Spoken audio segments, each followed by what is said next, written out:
Jadi ini juga penting bagi penonton untuk mengetahui bahwa lawan dari 01 dan 03 ini bukan 02, tapi KPU. Nah, pada titik itu kita masuk kepada apa yang disampaikan oleh Bang Hotman Paris, bahwa tindakan adalah pengakuan atau silent consent gitu. Bicara mengenai keputusan MK itu tidak membatalkan bahwasanya ada sanksi terhadap Anwar Usman. Ya. Itu tidak kemudian membuat pencalonan atau kualifikasi Gibran itu menjadi batal. Bahkan di situ itu memperkuat. Jadi kalau sekarang meminta penetapan soal TSM di MK, itu salah kamar. Salah navigasi itu. Salah baca peta. Kairo lagi. Nyasar ke Kairo lagi.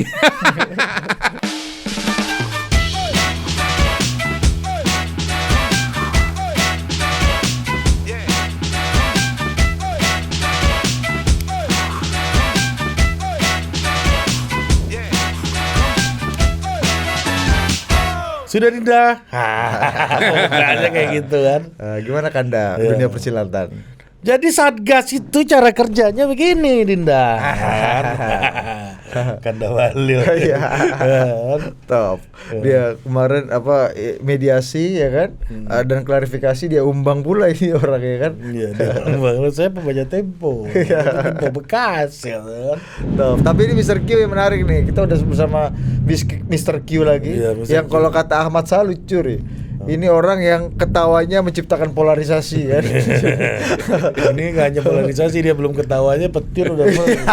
Yang penting bukan gara-gara politik identitas. Iya, betul. Tetapi karena senang. Bener. Tapi tercipta polarisasi juga gara-gara Anda nih. Gimana? Salah satu akun Twitter yang saya follow namanya UBGB juga penggemar Mr. Q katanya. Oh gitu ya. Iya. Alhamdulillah. Ya gimana kalau Anda dianggap menciptakan polarisasi ini sama orang, terutama ketawa Anda yang cenderung agak ngehe ini kan. Iya, bagi yang suka dengan fakta dan data pasti suka dengan ketawa itu. Tetapi yang menggemari imajinasi, halusinasi dan ilusi tentu akan terganggu dia dengan kita.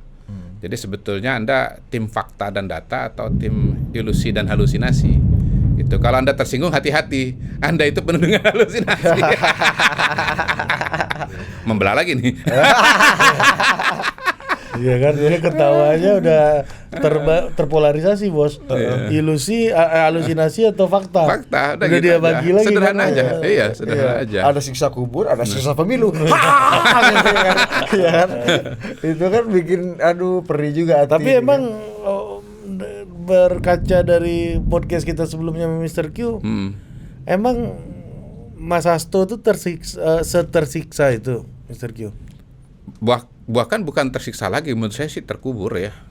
Jadi Mas Hasto ini di pemilu 2024 ini petir langsung.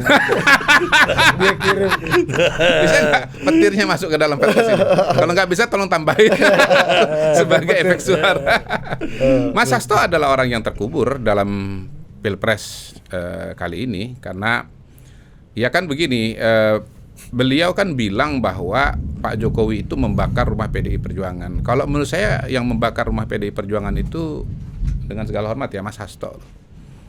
Kenapa kalau membakar itu dimaknai sebagai PDI Perjuangan suaranya turun ya, terutama di tingkat nasional, kemudian Pilpresnya kalah. Menurut saya itu karena Mas Hasto sebagai aktor utamanya. Di tempat ini saya pernah mengatakan bahwa seandainya Panglima perang pemilunya PDI Perjuangan itu pada tahun 2024 ini adalah Mas Bambang Pacul Halan, saya yakin ceritanya akan sangat-sangat lain dan sangat-sangat berbeda. Ciptakan polarisasi dan dividen. Nah, saya menganggap Mas Pacul itu adalah orang yang berangkat dari fakta dan data. Beliau adalah tipologi fakta dan data, tim fakta dan data. Tapi kenapa kan gini ya, kita kan tahu ya kalau misalnya banyak perusahaan-perusahaan teknologi gitu misalnya itu harus tutup gulung tikar karena teknologinya nggak bisa adaptif lagi dengan zaman. Nah, buktinya kalau tidak bicara fakta dan data, orang selevel sekjen partai PDI Perjuangan harusnya udah tergulung zaman juga dong. Artinya kan dia masih survive di situ, masih eksis di situ, pasti ada diferensiasi yang dimiliki gitu. Iya. 3 kali menang pemilu Iya, partainya ya. Mas Hasto ini mirip dengan undang-undang pemilu dia, tergantung pemilu undang-undang edisi tahun berapa. Jadi saya ngelihat Mas Hasto yang berbeda loh di tahun 2024 dengan 2019, 2014. Jadi tiba-tiba seorang Mas Hasto Kristianto itu tahun 2024 seperti tidak berpijak pada data dan fakta. Analisa dan pernyataannya tidak berpijak kepada fakta dan data. Dan kita tidak sedang membicarakan fakta dan data yang rumit ya. Kita berbicara tentang fakta data yang sederhana seperti hasil pemilu di luar negeri yang dia bilang dimenangkan Ganjar Mahfud, padahal faktanya adalah Prabowo Gibran gitu. Kemudian dia misalnya mengutip seolah-olah saya sudah mengetahui hasil pemilu begitu ya, menyamakan Kodari dengan Kodak dan Kodar. Mengetahui pemilu, mengetahui hasil pilpres sebelum pencoblosan ya, itu kan menyamakan Kodari dengan Kodak dan Kodar. Padahal sebetulnya saya tidak pernah mengatakan hasil nasional ya, dan bukan hasil pemilu, tetapi itu adalah Pilkada Jakarta, survei Pilkada Jakarta dan hasil survei pada bulan Desember ya, pada saat materi itu saya sampaikan gitu. Jadi hal-hal yang sifatnya sangat mendasar atau fundamental itu beliau sepertinya lepas dari fakta dan data itu. Makanya survei untuk DPD Jakarta, untuk wilayah Jakarta. Iya. Untuk apa? Untuk bukan paslon. Pilkada, kan? Ya, paslon di DKI Jakarta. Ya. Maksud saya. Kenapa saya bacakan hasil di Jakarta? Karena waktu itu saya bicara forumnya bicara TKD, tim kampanye daerah di DKI Jakarta. Jadi cara kita melihat Mas Hasto ini menurut saya ya sangat berbeda dulu dengan sekarang gitu. Jadi ya itulah yang saya bilang Mas Hasto itu terkubur pada tahun 2024. Pada tahun 2014-2019 beliau bersinar.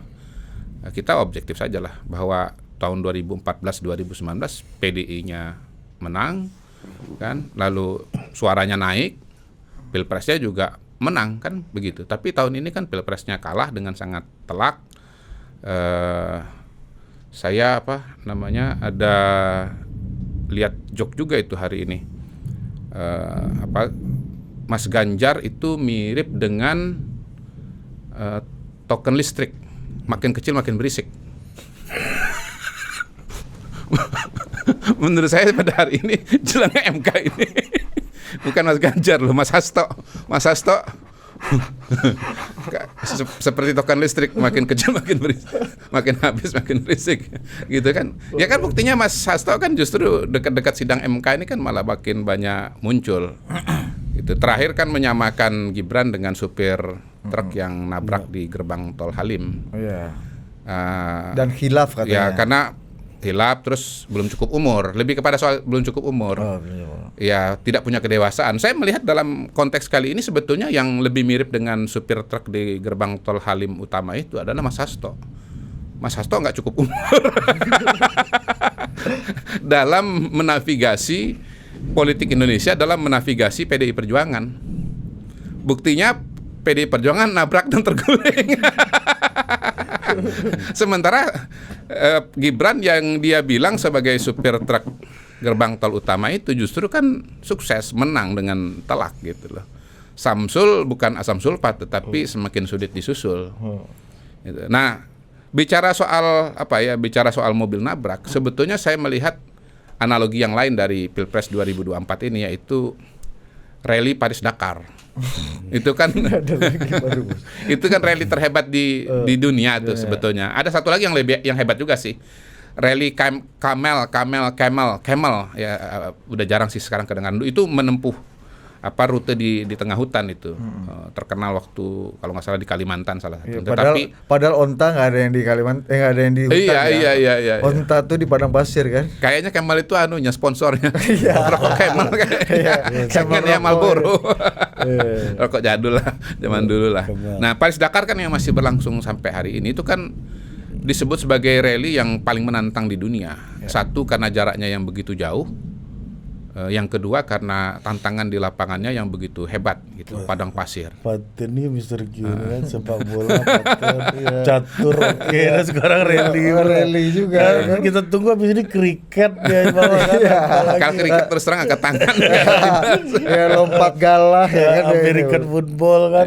Jadi Pilpres itu seperti rally Dakar karena dia panjang ya, kemudian pertarungannya juga luar biasa dahsyat ya, dan saya melihat Mas Hasto ini seperti supir yang tidak mampu membaca peta, gitu. Jadi sebetulnya ini harus dipertanyakan lisensi Mas Hasto ini untuk mengemudikan mobil dalam rally Paris Dakar ini dalam pemilu 2024 ini harus dipertanyakan, gitu. Bukannya lisensinya sudah ditambah oleh beliau dengan kemampuan akademik yang terverifikasi menjadi Saya nggak ngomong ini ya, saya nggak ngomong sertifikat ya atau ijazah, saya ngomong realita dan fakta, terutama dikaitkan dengan hasil, gitu loh. Hasilnya ini kan babak belur ya, PDI suaranya turun, kemudian Mas Ganjarnya juga kalah gitu dengan sangat telak. Dan kalau kita kembalikan kepada analogi rally, sebetulnya dalam rally ini Mas Hasto itu targetnya itu Paris Dakar, tapi nyasarnya ke Kairo. Jauh itu. Nah kalau udah nyasar ke Kairo, boro-boro menang kan, nyampenya aja salah gitu loh. Di mana ceritanya dia bisa juara, gitu loh. Untuk menggambarkan agak lagi nih, siksa pemilu. Siksa pemilu. Nggak sabar nonton film siksa kubur Lebaran tanggal 20. Kalau stand-up komedian itu ya biasanya kalau bikin joke di interaksinya itu reaksinya penonton tuh kan ketawa kan, atau tepuk tangan. Tepuk tangan bisa pikir geledek Bang. Kayak nonton film Mak Lampir ini kan. Jadi kalau bicara Mas Hasto sebagai seorang pembalap dalam Paris Rally, dalam rally Paris Dakar, beliau itu boro-boro menjadi juara, nyasar dia sampai ke Kairo. Nah begitu dia nyasar, dia menyalahkan pembalap lain. Padahal dia yang gagal melakukan navigasi, dia tidak mampu membaca peta, dia tidak mampu membaca rute, dia tidak mampu menghadapi dinamika di lapangan. Dalam rally Paris Dakar itu kan selain membaca peta juga kemampuan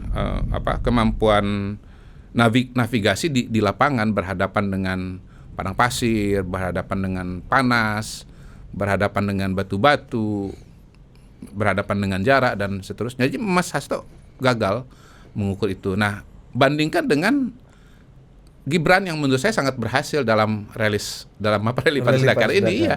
Dia nyampai, dan kalau kita ibaratkan selisih suara 02 dengan 01 dan 03 yang begitu jauh, dia ini jauh di depan yang lain gitu loh. Dia udah kan menabrak konstitusi kalau kata orang-orang kan gitu. Nah, disitulah kemudian kita kembali kepada soal Mahkamah Konstitusi pada hari ini. Menurut saya penting untuk kita bahas. Udah, rally Dakar kita hapus saja ya. Kita tinggalkan. Jadi, ya. Mas Hasto lisensinya untuk bisa ikut rally Dakar ini dipertanyakan gitu lah ya. Orang balap rally Paris Dakar, dia rally Paris Kairo. Tapi kan gini, sebelum kita move ya. Tapi kan problemnya adalah segitiga. Yang punya klub happy walaupun nyampe Kairo. Nah, itu kan problemnya kan. Siapa yang punya klub? Yang punya klubnya Mas Hasto ini kan. Iya. Happy-nya bukan sama hasil mungkin, tapi happy sama supirnya. Gini lah, saya mungkin dianggap hebat juga kamu bisa sampai Kairo kan gitu. Saya anggaplah bahwa ini pertarungan antara kandidat lah dan tim ses lah ya. Dan indikatornya ya kita sederhanakan saja. Ini rally Dakar, ya nyampainya di Dakar, yang kedua kamu nyampe di Dakar tuh urutan keberapa. Tapi kan di politik hal tertingginya itu ya siapa usermu kan gitu.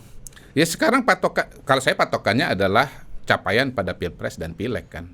Berhasil kalau dianggap menang Pilpres, berhasil kalau ya suaranya naik gitu kan kalau Pileg ya, bukan cuma sekedar juara satu ya. Memang kerusakan atau kekalahan di Pilpres lebih telak dibandingkan dengan di Pileg. Karena di Pileg masih peringkat 1 PDI Perjuangan walaupun mengalami penurunan kursi yang signifikan. Tapi kalau hasil objektif gitu kan gampang banget dicariin kambing hitamnya, Mr. Q. Gimana? oh itu si ini nggak kerja, ini nggak kerja, si ini nggak kerja gitu. Ya, Kopling. yang kita lihat dari Mas Hasto kan beliau kan misalnya menyalahkan Pak Jokowi, kemudian menyalahkan si Reka. Itu kan di luar. Iya. Kalau di dalam kan belum tentu. Nah, masalahnya kan sampai hari ini kan kita lihat beliau menyalahkan variabel-variabel di luar. Itu dia masalahnya. Ya, termasuk sebagaimana yang barangkali tergambar dalam gugatan 03 karena di Mahkamah Konstitusi karena itu. kalah di semua Iya, provinsi, iya, iya. makanya disalahin Yang jelas luar pada kan. hari ini menurut saya semua perdebatan mengenai menang kalah ya Pilpres 2024 itu matanya harus ke Mahkamah Konstitusi dan matanya harus kepada dokumen-dokumen resmi yang diajukan. Nah, Mr. Kim, Dinda, Dinda. Dinda jangan. Bawa sini, bawa sini. Dinda. Bawa sini, bawa sini. Oke, Iya, oke, kan? oke. Doktor honoris causa Muhammad Kodari SH. Enggak, saya nggak ada konsep. SHMH. Saya kuliah beneran. Enggak, untuk SH-nya. SH-nya. Esa honoris causa. Jadi ini Kalau gua jadi Pak Prabowo beneran gua bawa Mr. Kim. Jadi lawyer kan. Iya. Hantam dulu Dinda. Perwakilan non pengacara ini ya. Non Kan- sarjana hukum. kan kita kan mazhabnya mazhab fakta dan data ya, karena itu kita harus bicara mengenai dokumen-dokumen tertulis dulu. Karena itu saya udah baca dan saya bawa di kesempatan ini beberapa dokumen. Ini buat pemirsa karena nanti yang akan dibahas di MK. 2 minggu ke depan ini dan kesimpulan yang dijadwalkan tanggal 22 itu sebetulnya kembali kepada dokumen-dokumen yang ada di meja ini loh. Ya, misalnya ini adalah permohonan pembatalan keputusan Komisi Pemilihan Umum nomor 360 tahun 2024. Ya, ini penetapan hasil Pilpres ya. Ini diajukan oleh paslon Anies dan Muhaimin. Kemudian yang ini gugatan ya atau permohonan yang diajukan oleh Ganjar dan Mahfud. Ya, ini harus dipangku nih. Cangkir tebel. Iya. Ini tanggapan dari KPU kepada 01. Kemudian ini tanggapan kepada 02. Jadi ditanggapi satu-satu oleh KPU. Oh. Ya. Hah? 03. 03. 01 dan 03. Tipis juga ya tanggapannya. Iya, nanti saya ceritain kenapa jadi tipis. Sementara yang digugatannya tebel. Jadi ini juga penting bagi penonton untuk mengetahui bahwa lawan dari 01 dan 03 ini bukan 02, tapi KPU. Jadi penetapan KPU ini yang digugat oleh 01 dan 03. Nah, dalam hukum diberikan ruang bagi pihak terkait. Dalam hal ini 02 untuk menanggapi.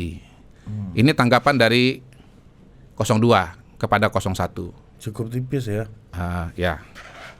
Kemudian ini yang tanggapan untuk 03. Lebih tipis lagi. Sebetulnya ini halamannya agak hilang sih. Cuman saya nggak bisa ngeprint lagi karena begitu saya lihat file soft copy-nya ternyata memang segitu aja yang saya dapat. Mungkin kelewatan untuk Kenapa kayaknya scan. lebih serius nanggapin Scan. 01 daripada 03 ini? Makanya saya bilang jangan-jangan sebetulnya lebih tebal, tetapi saya nggak punya waktu lagi untuk mengejar sisanya ini. Jadi saya terima aja apa adanya. Tetapi saya udah dapat gambaran lah mengenai tanggapan-tanggapannya. Kemudian ada juga tanggapan atau keterangan dari Bawaslu yang dimintakan oleh 01 ini mengenai pelanggaran-pelanggaran yang ada. Jadi semua bentuk-bentuk pelanggaran yang didaftar oleh 01 itu diberikan penjelasannya oleh Bawaslu di sini. Ini tanggapan dari Bawaslu untuk 03. Lebih tipis. Iya. Kenapa? Tipis apaan? Saya diundang Budi terus baca segini. Bukan, anak Bawaslu kan 03 juga lebih tipis dibanding 01. Bud, jadi lu begitu ngomong sama gue ya podcast yuk. Gua baca ini. Tapi tanggapan untuk 03 kenapa semuanya lebih tipis, Mr. Kim? Nah, itu loh pertanyaan prinsipil dari orang yang nggak ngerti hukum nih kan? Dan belum pernah Ya ini bersekian penting tahun mungkin gini. Ini orang bukan orang hukum kok justru ngomongin soal ini. Menurut saya justru penting. Artinya bagaimana sebetulnya orang non hukum membaca sengketa ini kan gitu kan gitu. Nah, dalam gugatan-gugatannya 01 dan 03 itu sebetulnya banyak paralel. Gugatan mereka itu pada dasarnya terbagi 3 sih. Pertama itu membatalkan keputusan KPU soal hasil itu dibatalkan dulu. Kemudian mendiskualifikasi paslon 02. Kalau untuk timnya Ganjar Mahfud, selain meminta diskualifikasi Prabowo Gibran, dia juga ada alternatif petitum lah ya, atau permintaan bahwa ya kalau nggak Prabowo ya Gibran yang didiskualifikasi dan Prabowo maju dengan kandidat yang lain gitu. Nah yang ketiga, masih geledek juga. Iya, kayak token listrik, makin kecil makin berisik. Yang ketiga meminta ada pemilihan atau pencoblosan ulang gitu. Semuanya mirip 01 dengan 03. Saya kira memang kata kuncinya itu ada pada poin pertama dulu, dibatalkan dulu KPU-nya, ya kan? Dibatalkan dulu. Nah, hasil pemilunya. Nah, menurut saya cara kita menyederhanakan situasi dan kondisi pada hari ini dalam membaca pertarungan sengketa 2024 ini harus ditegaskan dulu bahwa kacamatanya harus menggunakan Undang-Undang Nomor 7 Tahun 2017 tentang pemilihan umum. Kenapa ini penting disampaikan pada forum ini? Karena perdebatan yang saya alami di publik ya, di media termasuk dengan tim 01 dengan 03 itu seringkali memasukkan peristiwa-peristiwa yang terjadi sebelum 2017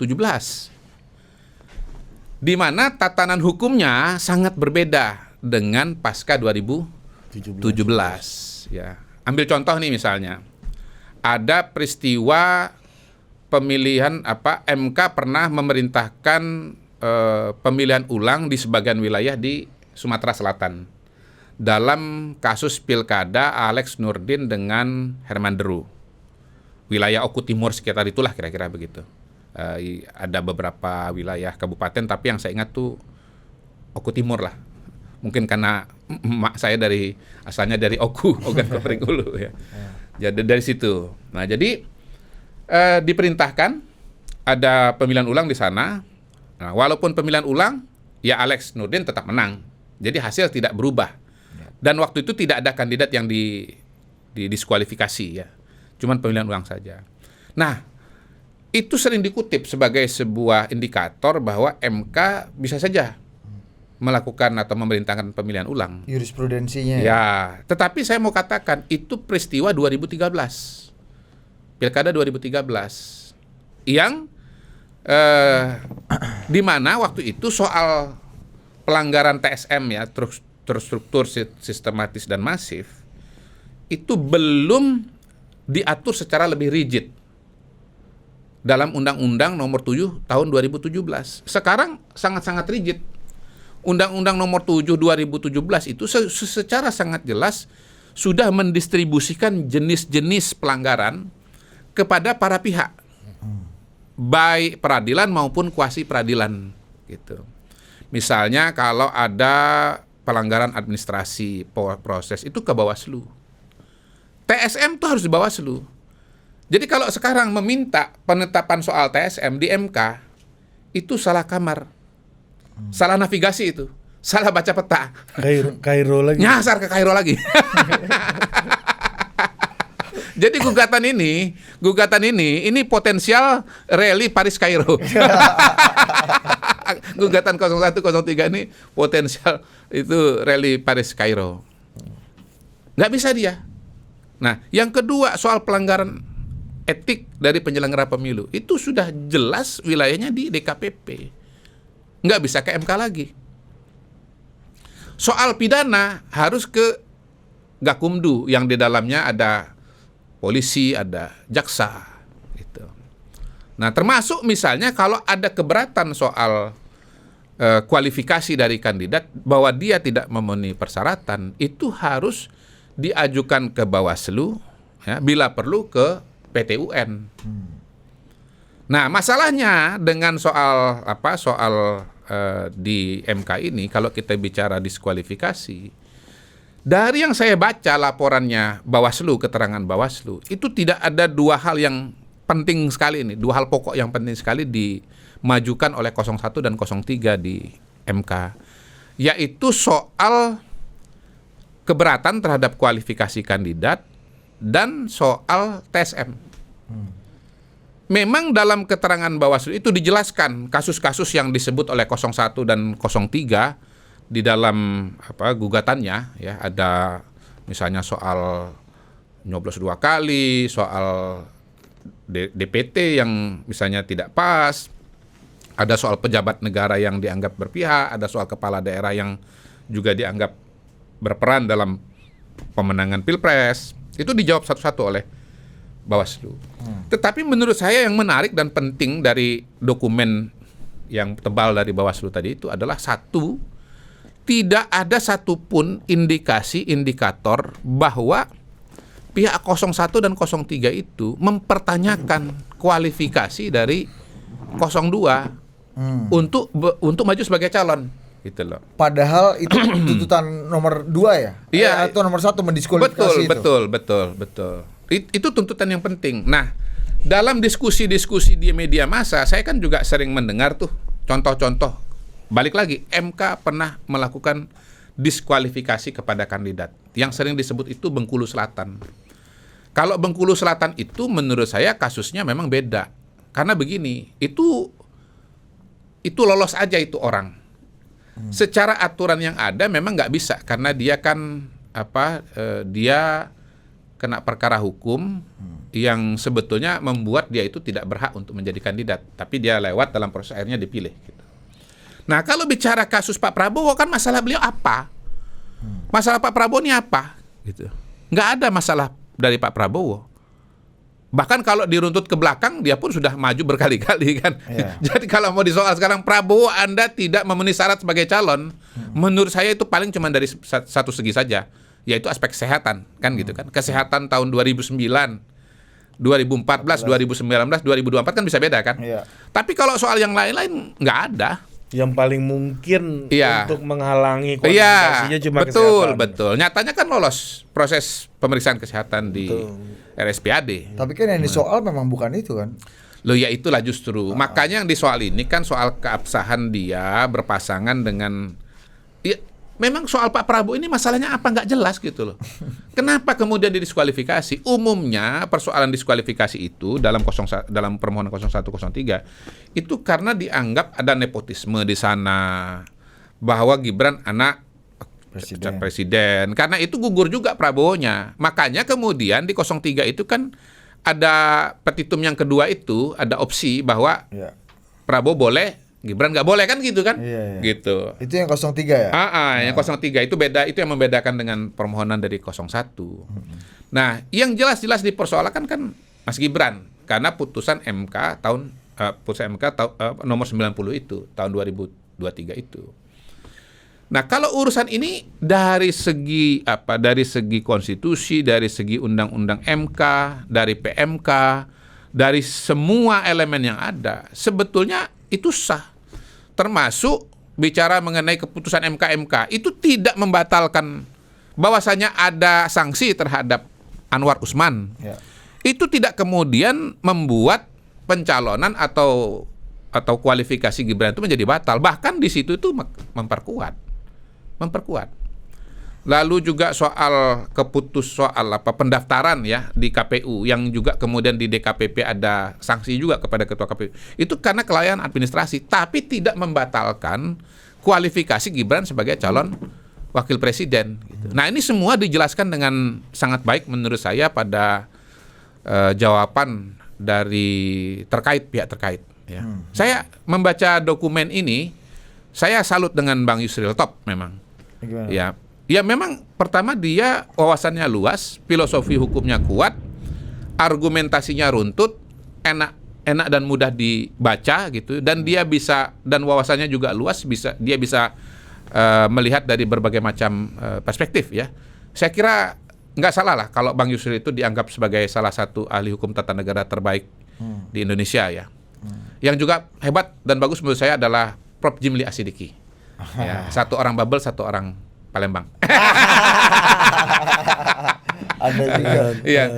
Isunya primordial. Baliknya kando-kando kan. Jadi bagus itu di situ. Ya, Jadi kalau bicara soal diskualifikasi, menurut saya sudah nggak ada ruang ya secara aturan. Karena apa? Karena keputusan MK itu bersifat final mengikat dan dia self executing. Dia berlaku pada saat selesai dibacakan. Gitu. Kan ada, ini belum diubah PKPU-nya. Loh, undang-undangnya aja udah otomatis berubah, apalagi yang di bawah undang-undang itu kan gitu. Kecuali mungkin ya kalau menurut saya sebagai awam, kecuali kalau MK sendiri mengatakan bahwa Berlaku pada atau setelah dilakukan revisi kayak Undang-Undang Cipta Kerja kan ada perintah begitu kan kepada DPR untuk membahas lagi kan. Sejauh nggak ada perintah begitu, dia otomatis kayak selesai parliamentary threshold kan, selesai yang dinolkan kan untuk pemilu berikutnya. Betul, kan? selesai dibacakan harus langsung berlaku gitu. Yang kedua yang fatal juga adalah di Bawaslu itu tidak ada gugatan terhadap kualifikasi tadi itu. Nah, kalau waktu itu dianggap tidak ada masalah, kenapa sekarang jadi ada masalah?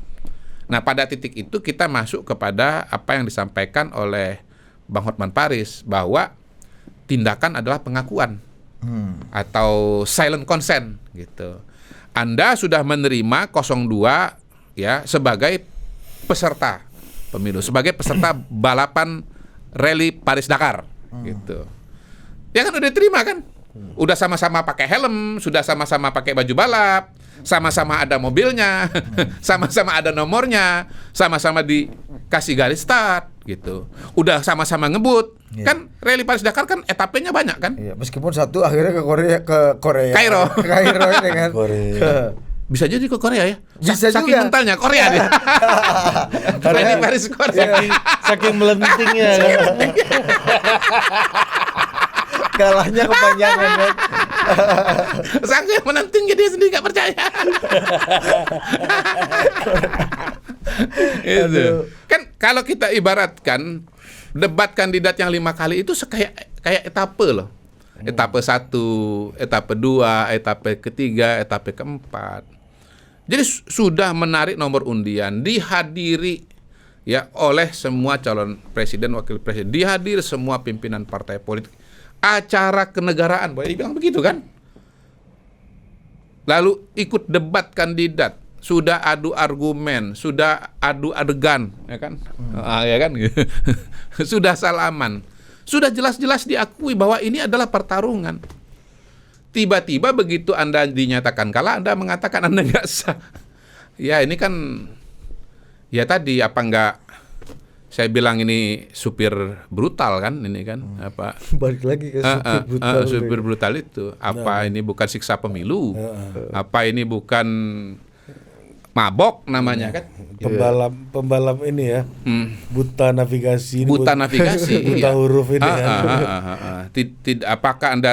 Apakah Anda memang belum cukup umur alias belum cukup dewasa dalam melihat pertarungan ini? Iya. Jadi yang dibilang sebagai supir truk Gerbang Tol Halim. Gerbang Tol Halim itu siapa? Gibran tapi kan nggak atau apa-apa. Hasto? Meskipun nabrak, tapi kan dia bisa bilang klaim saya beli semua. Bisa gitu. Saya beli. Kayak gitu kan. Tapi atau jangan-jangan apa yang dikatakan Bang Ferry ini Sekjen PBB setelah Kofi Annan dan Butros Ghali. Ferry Afriansa ya, bukan Ferry Amsari ya. Bukan Afriansyah Nur ya kan. Dia bilang kan harusnya dari awal, bener kata itu Mr. Q, dari awal mundur aja sekalian. Itu. Kalau mundur pemilunya nggak bakal ada. Iya kan, betul. Iya menurut saya itu cara yang lain di luar mengajukan gugatan atau permohonan ke Bawaslu misalnya atau ke Petun. Cara yang lain adalah mundur karena otomatis gagal. Betul. Dan saya itu dengar loh dari beberapa orang di tim kampanyenya keduanya itu ya. 01 dan 03. 0103 dengar sempat loh isunya tuh rame gitu, bukan omongan 1-2 orang tapi udah jadi isu rame gitu ya. Boykot. Oh enggak, waktu itu kalau lawannya Gibran yakin kita menang. Oh. Iya kan? Iya. Dengar itu kan? Dengar kan? Bos ini lewat rata sama Prof Mahfud gitu. Saya kira begitu. Rata sama Prof Mahfud. Benar. Makanya termasuk kan debat-debat kandidat yang paling termasuk Butet profesor lawan apa gitu kan. Iya. Betul. Yang betul. Ya jadi kan ada apa namanya, ada underestimasi yang luar biasa terhadap Prabowo dan Gibran, terhadap kemampuannya untuk menavigasi balapan rally Dakar ini. Sehingga dianggap bahwa wah kita akan pasti menang karena Lu itu bayangin kemudian nanti debat cawapres bagaimana Caimin main-mainin Gibran. Iya. Gimana Profesor Mahfud? Iya, Wah, itu harus kan ada profesornya itu kan Pak Butet terbuka kan ngomongnya. Iya. Dan itu kan bukan omongan Pak Butet aja, Iya, omongan semua orang yang membuat kenapa debat kandidat wakil presiden Lebih itu ditunggu. sangat ditunggu sama Lebih orang. kan. ditunggu malah. Iya. daripada capres kan. Daripada capres. Iya, sampai akhirnya Mas Hinton bawa punya ini kan pantun Terminologi. ini kan, iya kan, Asam Sulfat? Bukan. Jaka Sembung Bambang Bambang Pacul, Pacul. nggak nyambung Samsul, gitu ada. Iya. Ya itu kan kalau kita kembali kepada balap rally Dakar itu kan dibayangkan etape kedua ya. Ya kita analogikan debat cawapres pertama itu sebagai etape kedua kan. Ya, tetap Paris Dakar ya. Paris Dakar Bukan itu. Paris Korea ya. Kita tetap pada koridor dulu. Kita jangan ikut-ikut yang ilusi dan halusinasi. Jangan ikut-ikutan yang mental. Dia belok ke Koreanya di etape berapa dia?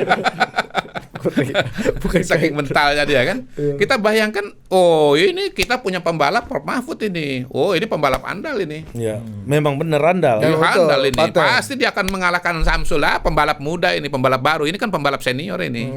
Ngomong cuma sekata, dua kata, tiga kata iya, aja kan. Betul. Ini Carlos Sainz ini. Gitu kan. Carlos Nah, Sainz. ini siapa ini? Siapa lagi waktu itu pembalap Carlos Sainz, siapa lagi Mr. K yang terkenal? Paling ingat itu saya karena udah Weber ada juga ya. udah jarang nonton. Iya, itulah. Jadi dianggap enteng ini driver ini. Baru belajar nyetir. Supir truk baru. SIM baru minggu lalu. Baru netes ini. SIM-nya baru keluar minggu lalu kan gitu kan. Nggak ada apa-apanya sama kita. Ya, Marifat Sungkar aja kalah. Itu nih. pun dapat SIM-nya dari MK ini kan. Iya. Ternyata kan jago, mecat, ngacir kan, sat gitu. Malah ketinggalan. Ya cocok sekali sih. Nama Samsul tuh cocok banget dengan terminologi dengan analogi kita rally Paris Dakar kan. Makin sulit disusul. Kan itu kan terkejut-kejut semua. Prof Mahfudnya terkejut sampai yang mengatakan ya dia dalam soal debat itu pertanyaan tidak relevan lah segala macam. Iya, pertanyaan receh. Jadi menurut saya sih sebetulnya ini karena terkejut gitu, tidak menyangka. Jadi mereka punya proyeksi yang berbeda terhadap perjalanan rally Dakar ini punya gambar yang berbeda. Nah, masalahnya begitu sudah dimenangkan oleh Prabowo Gibran rally Dakar, langsung mempersoalkan keabsahan Prabowo Gibran untuk ikut rally Paris Dakar. Itu ngomong-ngomong cocok lagi analoginya, karena pembalap itu kan ada dua, ada pembalapnya, ada navigatornya, berdua itu. Ini kan kayak capres dengan cawapres sebetulnya. Nah, kita kembali kepada soal benar ya. Ketua partai juga satu, cocok main catur satu-satu kan. Iya. Iya kan. Benar juga Mr. Q. Paris Dakar nih. Kalau sekjen apa analoginya? Mekanik. Mekanik.